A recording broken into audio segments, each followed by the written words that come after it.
Hello everyone, welcome to my channel smile learning. आज हम discuss करने जा रहे हैं 7th बुक का चैप्टर नंबर 3, उसका पार्ट 2 के में डिस्कस करेंगे इसके कुछ इम्पोर्टेंट पॉइंट्स। तो चलिए स्टार्ट करते हैं।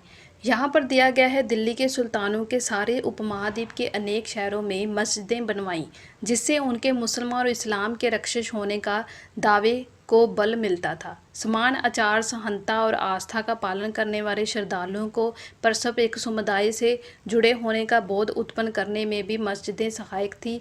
एक समुदाय का अंग होने के बोध को प्रबल करना जरूरी था, क्योंकि मुसलमान अनेक भिन्न भिन्न प्रकार की पृष्ठभूमियों से आते थे। पृष्ठभूमियों का मतलब ये होता है कि अलग अलग स्थानों से आते थे। यहाँ पर बहुत इम्पोर्टेंट है कि मोड़ की जो मस्जिद बनाई गई है, ये वाली जो मस्जिद जिसका आप पिक्चर देख रहे हैं, ये सिकंदर लोदी के द्वारा बनाई गई है। इसका नाम जो कि मोड़ के मस्जिद रखा गया है, और ये जो मस्जिद थी उसके शासनकाल में उसके मंत्री द्वारा जो कि है बनाई गई थी। नेक्स्ट चित्र में यहाँ लास्ट में दिया गया है कि ये जमाली कमाली की मस्जिद 1520 के दक्षिण में आखिरी दिनों में निर्माणित की गई थी, जिसकी पिक्चर आप यहाँ पर देख सकते हैं। नेक्स्ट यहाँ पर है खिलजी और तुगलक वंश के अंतर्गत प्रशासन के समेकन। नज़दीक में एक नज़र। दिल्ली सल्तनत जैसे विशाल साम्राज्य के समेकन के लिए विश्वसनीय सूबेदारों तथा प्रशासकों की जरूरत थी। दिल्ली के आरंभिक सुल्तान विशेषकर इल्तुतमिश समंत और जमींदारों के स्थान पर अपने विशेष गुलामों को सूबेदार नियुक्त करना अधिक पसंद करते थे। जब खिलजी वंश आया या तुगलक वंश आया, तब वो क्या करते थे, गुलामों को, यानी कि जो पुरुष होते थे उनको गुलाम बनाकर रखना बहुत पसंद करते थे, और गुलामों को फ़ारसी में जो कि है बदंगा कहा जाता है। ये बहुत इंपॉर्टेंट है, कई बार ये क्वेश्चन पूछ लिया गया है कि बदंगा क्या है। फ़ारसी में किसे कहा गया है, गुलामों को कहा गया है। और इन्हें क्या किया जाता था, सैनिक सेवा के लिए, यानी कि जो सैनिक उन्होंने रखे होते थे उनकी सेवा के लिए इन्हें खरीदा जाता था। उन्हें राज्य के बहुत ही महत्वपूर्ण राजनीतिक पदों पर काम करने के लिए बड़ी सावधानी से प्रशिक्षित, जाने कि उसे ट्रेनिंग दी जाती थी, और वह चूक पूरी तरह अपने मालिक पर ही निर्भर होते थे। इसलिए सुल्तान भी विश्वास कर उन पर जो कि है निर्भर ही रहते थे। बेटों से बढ़कर गुलाम। सुल्तानों की सलाह थी कि जिस गुलाम को हमने पाला पोसा आगे बढ़ाया, और उसकी हमें देखभाल करनी चाहिए, क्योंकि तकदीर अच्छी हो तो पूरी ज़िंदगी में कभी कभी ये योग्य और अनुभवी गुलाम मिलता है। तो बुद्धिमानों ने कहा है कि योग्य और अनुभवी गुलाम बेटे से बढ़कर है, यानी कि उस समय जो कि थे सुल्तान थे, गुलामों को अपने बेटों के समान समझते थे। खिलजी तथा तुगलक शासक बदंगों का इस्तेमाल करते थे, और साथ साथ अपने आरक्षित निम्न वर्ग, आरक्षित क्या है, जो किसी अन्य व्यक्ति के संरक्षण में रहता हो, जानी पर किसी पर निर्भर रहता हो, ऊंचे राजनीतिक पदों पर बैठाते थे, और ऐसे लोगों को सेनापति और सूबेदार जैसे पद दिए गए जाते थे। लेकिन इससे राजनीतिक आस्था भी अस्थिरता भी पैदा हो जाती थी। गुलाम और आर्चित अपने मालिकों और सुरक्षकों के प्रति तो वफादार रहते थे, मगर उनके उत्तराधिकारियों के प्रति नहीं रहते थे।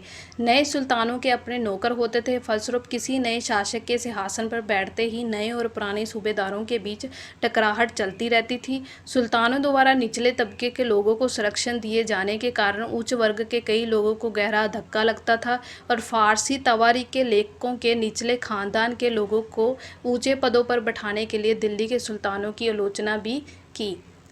नेक्स्ट है सुल्तान महमूद तुगलक के अधिकार जीन। सुल्तान महमूद तुगलक ने अजीज खुमार नामक कलाल, जाने की शराब बनाने वाले और बेचने वाले, और ये कुछ नाम रखे गए थे जिनका कुछ काम होता था, जो फिरोज हजम नामक नाई था, मनका तबाब खान नामक बावर्ची था, और इस तरह पीर नामक मालियों और उच्च प्रशासनिक पदों पर इन्हें बैठाया गया था। 14वीं सदी के मध्य में इतिहासकार जाउद्दीन बर्नी ने इस नियुक्ति का लेख सुल्तानों के राजनीतिक विवेक के नाश और शासन करने की अक्षमता की उदाहरण के रूप में ये जो पेश किए हैं।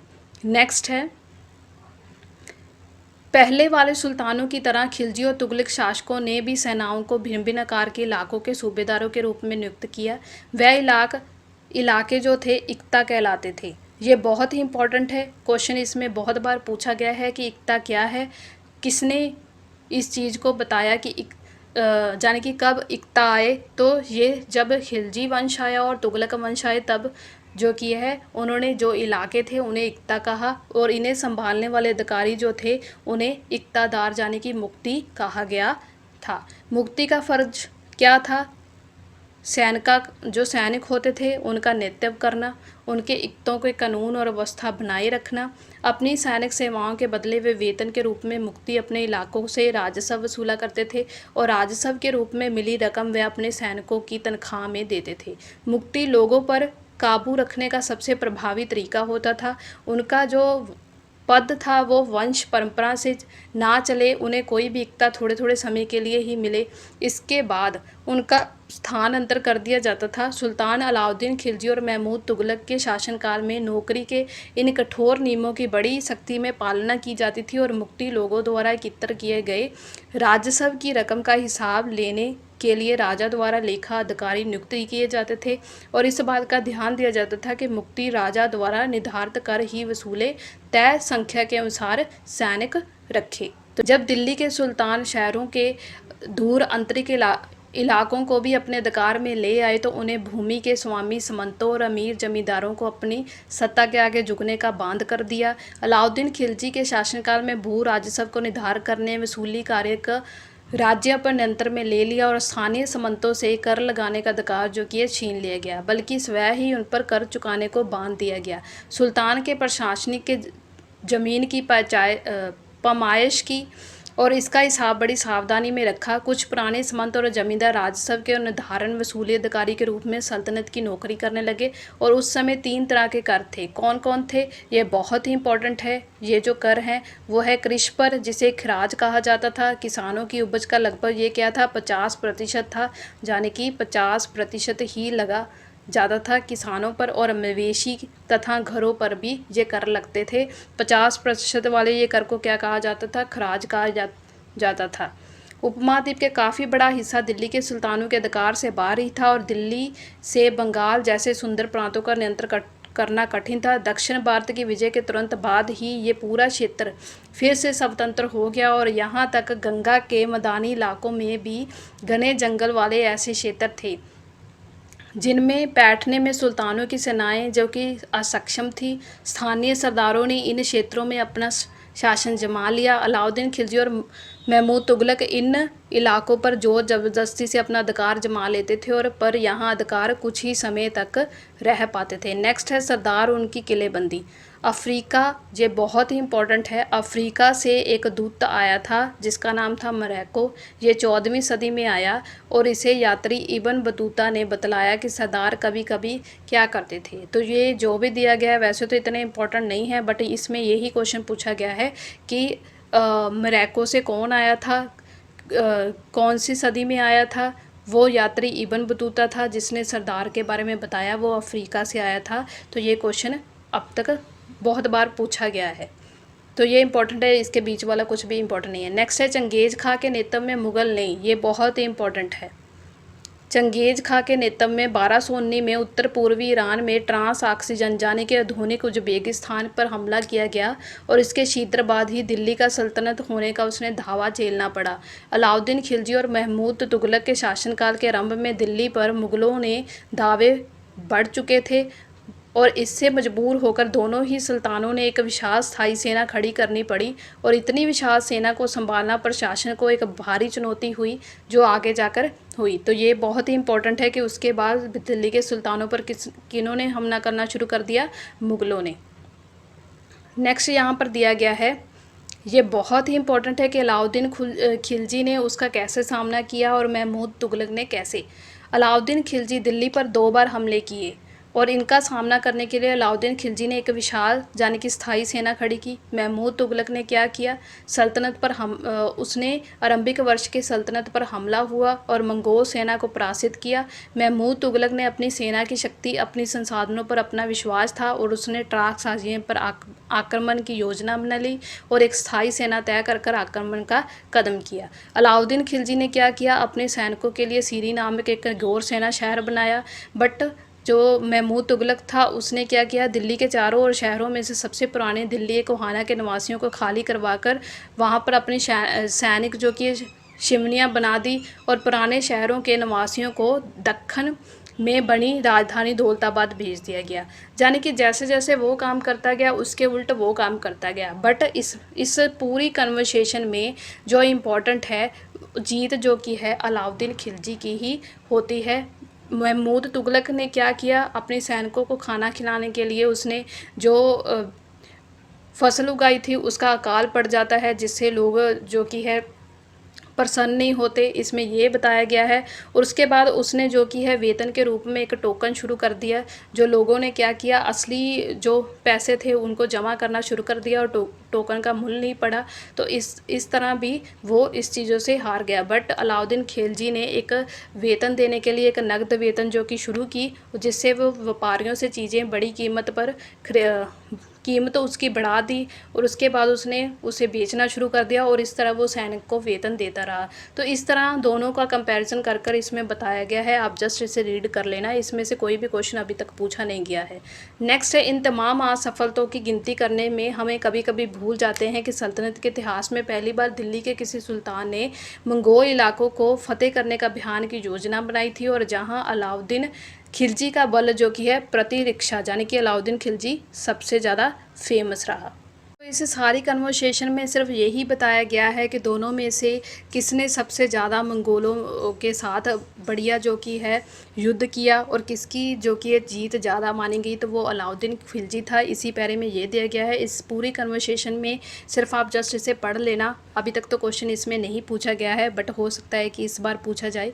नेक्स्ट यहाँ पर दिया गया है, 15वीं तथा 16वीं शताब्दी में सल्तनत तुगलक वंश के बाद 1526 में दिल्ली तथा आगरा पैदा पर सायद तथा लोधी वंश का राज हो गया, जैसे कि हमने पहले पढ़ा।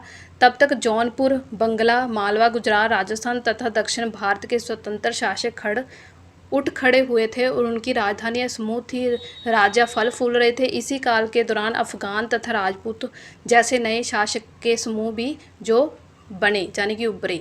इस काल के स्थापित राज्यों में से कुछ छोटे थे पर शक्तिशाली थे। उनका शासन बहुत ही कुशल तथा सुव्यवस्थित तरीके से चल रहा था, जिसमें शेरशाह सूर के ने बिहार में अपने चाचा के एक छोटे से इलाके में प्रबंधक के रूप में काम शुरू किया और आगे चलकर उसने इतनी उन्नति की कि वह मुगल सम्राट हुमायूं तक को उसने चुनौती दे दी थी और उसे पराजित किया। शेरशाह ने दिल्ली पर अधिकार करने से स्वयं अपने राजवंश को स्थापित किया और सूर वंश ने केवल 15 वर्ष में शासन किया, लेकिन उसके प्रशासन ने अलाउद्दीन खिलजी वाले कई तरीके अपनाए जिससे वो पूरे साम्राज्य को स्थापित कर पाया। तो ये बहुत ही इम्पॉर्टेंट है कि उसके बाद कौन आया। नेक्स्ट आया महान सम्राट अकबर ने जब मुग़ल साम्राज्य को समापित किया तो उसके अपने प्रतिमान के रूप में शेरशाह के प्रशासन व्यवस्था को भी अपनाया। जाने कि खिलजी इतना ज़्यादा फेमस था कि खिलजी के बाद शेरशाह सूर के जो चाचा का भतीजा था उसने जो कि मुग़ल साम्राज्य पर अपना पूरा शासन कायम किया। उसके बाद उसकी राजनीतियों को प्रशासनिक व्यवस्था को देखते हुए अकबर ने भी उस चीज़ को फॉलो किया और इस तरह उसने भी दिल्ली को जीता। नेक्स्ट यहाँ पर दिया गया है 3 श्रेणियाँ, यानी कि ईश्वर, शांति, न्याय, धर्म। 3 श्रेणियों का विचार सबसे पहले 11वीं शताब्दी के आरंभ में फ्रांस में एक सूत्रबद्ध में किया गया। इसके अनुसार समाज को 3 में विभाजित किया गया है: वर्ग, युद्ध करने वाला वर्ग, खेती करने वाला वर्ग और प्रार्थना करने वाला। 3 वर्गों में समाज के इस विभाजन के ईसाई धर्म का समर्थन किया।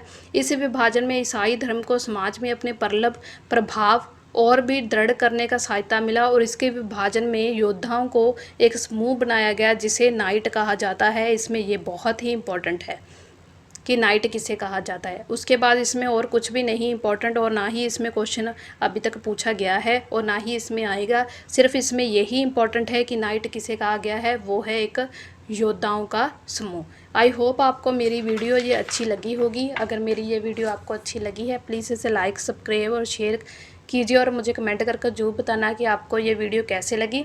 और इस चैप्टर का जो कि है फर्स्ट पार्ट ऊपर लिंक आई बटन में आ रहा है, आप उस पर क्लिक कर कर मेरी पहली वाली वीडियो वॉच कर सकते हैं अगर आपने पार्ट 1 वॉच नहीं किया है। तो थैंक यू फॉर वॉचिंग।